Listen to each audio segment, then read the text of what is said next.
So RFK Jr. has just had his Sarah Palin moment because he is now defending the Kennedy administration's surveillance of Martin Luther King Jr. under the direction of J. Edgar Hoover. He says that there was a perfectly good reason for them to be doing that at that time. He's defending his family's white supremacy. Boy, oh boy, I tell you, I don't know why in the world he decided to say this ahead of King Day.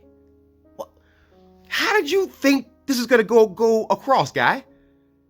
It's 2024. And this man claims that his family knew that J. Edgar Hoover was a racist, so why in the world would you give a racist surveillance powers if you know he's a racist?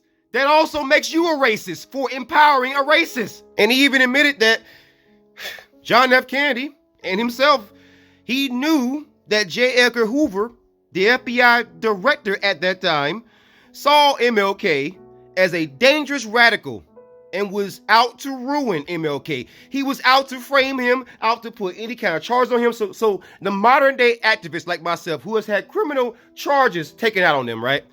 After they become a whistleblower. Now you see the history of this stuff. Whenever you see somebody like myself who's been talking the good gospel, who's been just trying to hold police officers accountable, trying to push black empowerment, trying to push reparations, the same stuff that MLK did, and yet you see how I'm getting persecuted and others. This is a long-standing pattern, and white people love to sit back and pretend like, oh, I had nothing to do with it, and just hide their hands. J. Edgar Hoover, John F. Kennedy, and Robert F. Kennedy are all white supremacists. They were all involved. They were all complicit. You empowered that white supremacist. You stand behind them. And in fact, in 2019, there's a declassified FBI document, a pile of documents actually, that shows that the FBI and U.S. intelligence was trying to harass and target MLK, including placing this man under constant 24-hour, 7-day-a-week surveillance. And the FBI even sent an actual letter to Dr. Reverend Martin Luther King, and they asked him to unalive himself. Seriously. I've had police officers do similar stuff to me. So I want you to understand something. This country is a white supremacist country because John F. Kennedy is held up as this symbol of liberalism, this symbol of freedom and civil rights, when the fact is he's no different than any other Klansman. And you got people out there saying, well, what about the Civil Rights Act? What about all the things he did? He did it because of all the riots. He wasn't doing it because he wanted to. This country does not have a history of doing anything for black people because it's the right thing to do. Would you stop? Would you cut it out?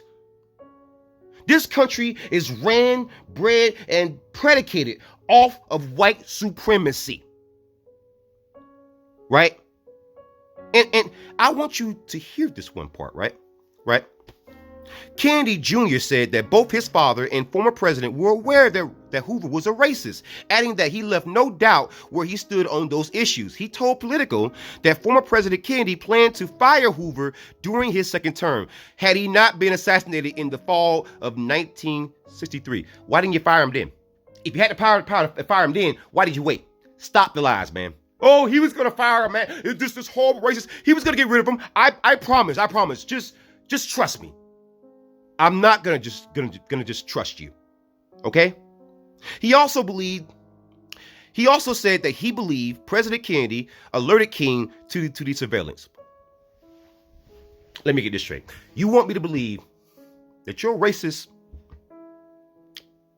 You want me to believe that you contacted MLK? Hey, I know that the FBI is watching you. The president.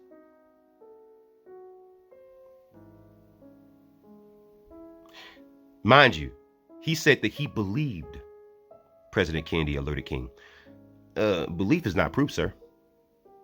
I mean, if a president went and contacted a civil rights leader, there should be a record of it somewhere.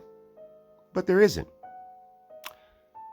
Once again, this is his Sarah Palin moment. The moment you investigate these ridiculous claims, these frothing at the mouth white supremacist claims, you get a real good look at who the Kennedys actually are.